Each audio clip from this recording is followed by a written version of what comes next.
Hello and welcome to Tony's Bonsai.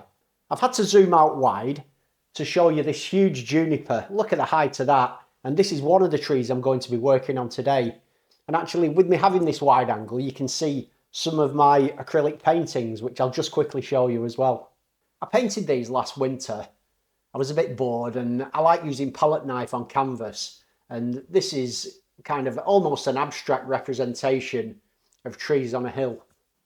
Paintings like this are not to everybody's taste, but I just love the kind of loose nature of it.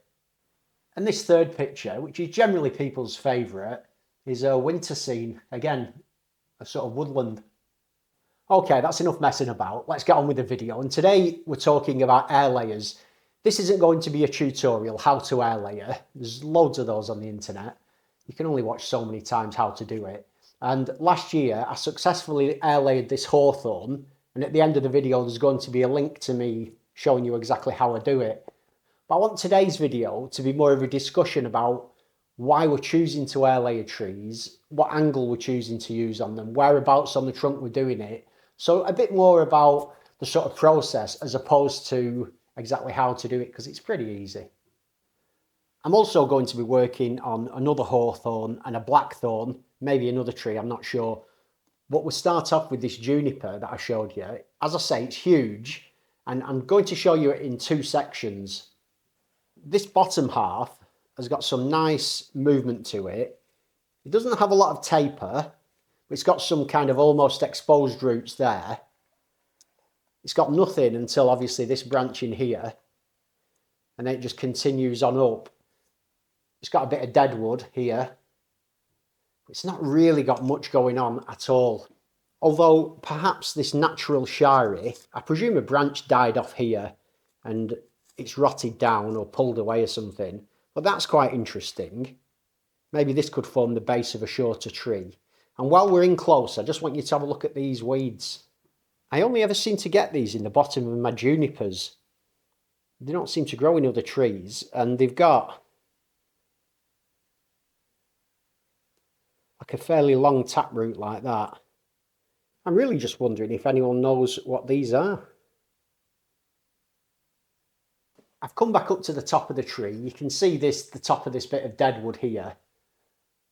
And as we rotate it round, I suspect that's kind of the front, because I like the look of this as a kind of pine, you know, like one of those really battered pines on the side of a mountain that is very long and thin with the branches coming down through the weight of the snow.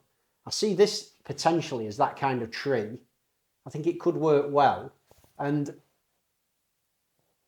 my question now is, where do I choose to do the air layer? There's not a lot of taper at all on this trunk from all the way up.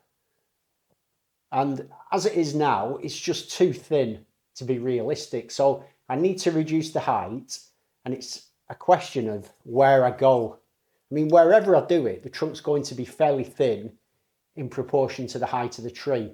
But I'm thinking the higher that I go, the thicker the trunk is going to appear in sort of relation to the tree. So I could go up here, somewhere around this sort of area. And what this would do is this would give me nice low branches, which is quite nice. But I also like the look of these kind of dead branches here, and just the kind of canopy on the top higher up. So this is one where you have to stand back, take a look and decide how you want this tree to look in the future. And it's a really tricky one. It's a really tricky one. You know, there is part of me thinks I could cut it here and have a very high tall tree with no lower branches, all these removed and ginned, and just the canopy at the top. And that's the way I'm leaning, really. It's just whether that trunk's thick enough to pull that off. Or do I go for it higher up here? Which definitely gives me that realism. But then I lose the the kind of interest. I think I'm going to go halfway and create an air layer here. I think that'll be a good sort of balance between the two.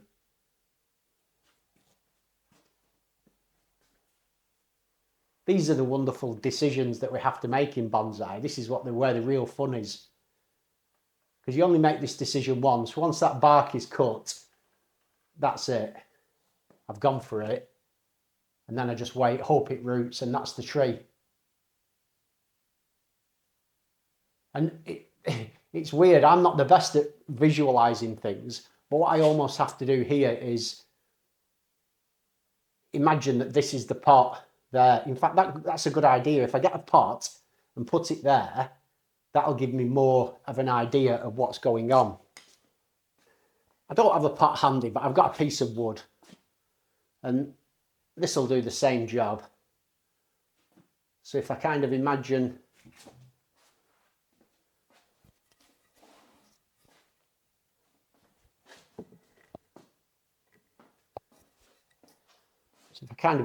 the pot sitting there, and that's the tree above it. Not bad. If I move it down here. Yeah, I like that slenderness. I do. I like the option of the higher tree. So I'm going to do it a bit lower down around here and let that be a nice long straight trunk. I've applied a piece of vet tape just as a final check for me. So that's on. I've stood back. I'm very happy that that's going to be the height of the tree. And now this can be the cut point. The air layer's on, and I'm glad I didn't use this as a demonstration. It was a nightmare. This piece of dead wood running at the side, right close to the spot where I removed the bark, made getting the moss and the bag on and then putting the wire on really, really awkward. I'm glad that's done. That can go back outside in the garden. And let's take a look at the blackthorn. Interesting decisions to make on this tree. This was collected around 12 months ago. Struggled at first, but it had a fairly decent year, and it's really coming on strong this spring. So it's in decent health. But what I do in terms of turning this into a bonsai, it's quite challenging. I've got a very straight, pretty boring trunk. It's got some taper, but not loads. And I've got a feeling over the next couple of years, this will have to be 2 air layers. One perhaps here, and the one today somewhere up at this top section. As I look at this tree, I do have the option of using this bend here and possibly doing an air layer there. There's some taper at that section as well, but it's very straight from there to there. I've got a large wound at the top here, but it is healing over nicely, that wound there. And I'm wondering if I could use this section right at the top here, where it comes along, up and across, possibly by doing maybe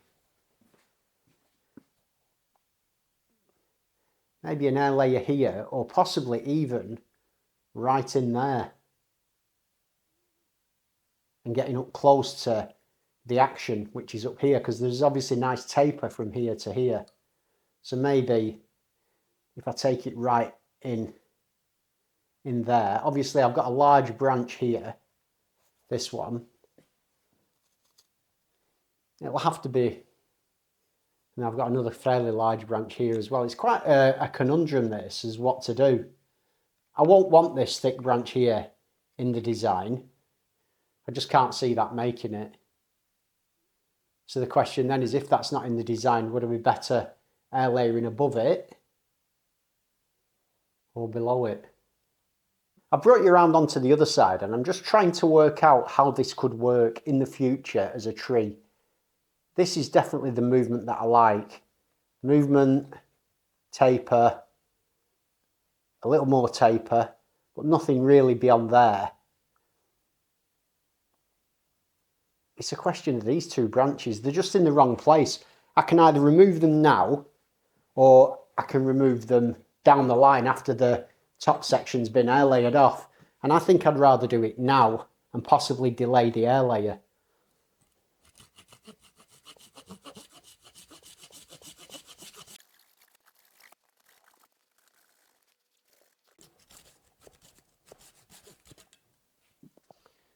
I'm really happy I took this large branch off from here. It's kind of cleaned the lines up and simplified everything. So I think this looks a lot better and a lot more tree-like. I've been round and cleaned up all the bits of dead twigs like that. So it's all nice and clean now. I'm still wondering about this one though. This branch here. Does this need to be on?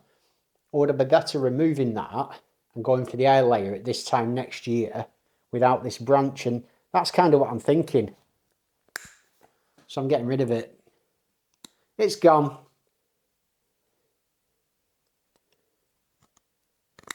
It had to go. And this tree that I remove is going to be full of wounds. Several large wounds. But that'll be the character of the tree. It's going to look gnarly, old.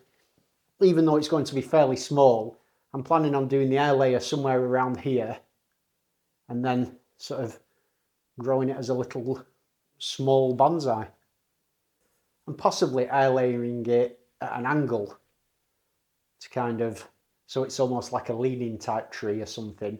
But it's got some movement and I'm happy with that, but now isn't the time to air layer that. Next up, we've got a collected hawthorn.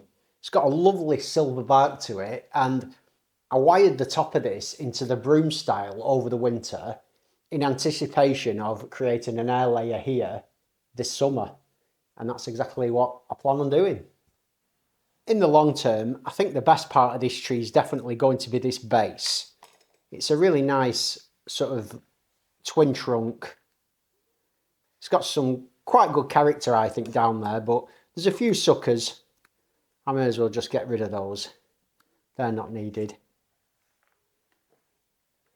And I see it as quite a small tree, eventually being cut down to something like this height and developed into a, perhaps a 10-inch high tree in total with a nice, interesting base.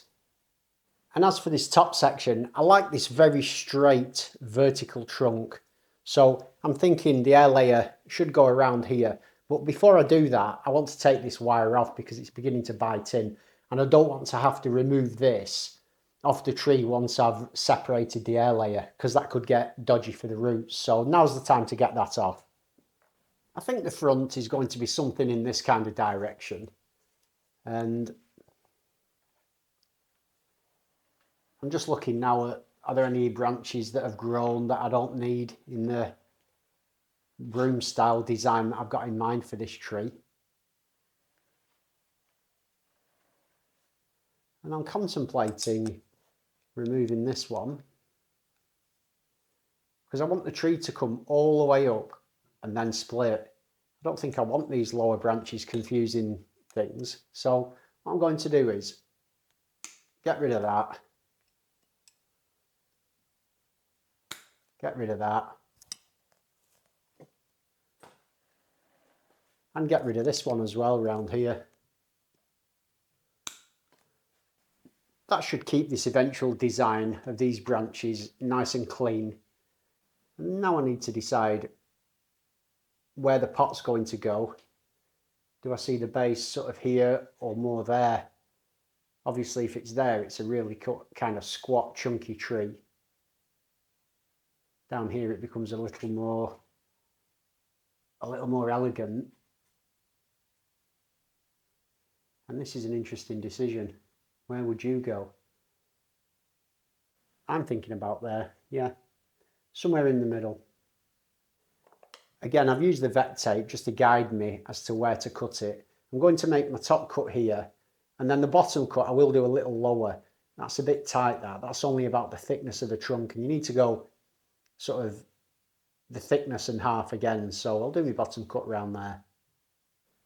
Well, that air layer went a lot better, nice and neat, and I'm happy with that. I think that'll have a really good chance of success. Well, hopefully the juniper will as well. But it'll be interesting to see. Obviously, I'll be updating you on these, having a look, and hopefully removing them in around 8 weeks, something like that. If you're interested in the technique that I actually use to do the air layer, check out this video here. And other than that, as always, thanks for joining me. Have a great day. and I'll see you soon.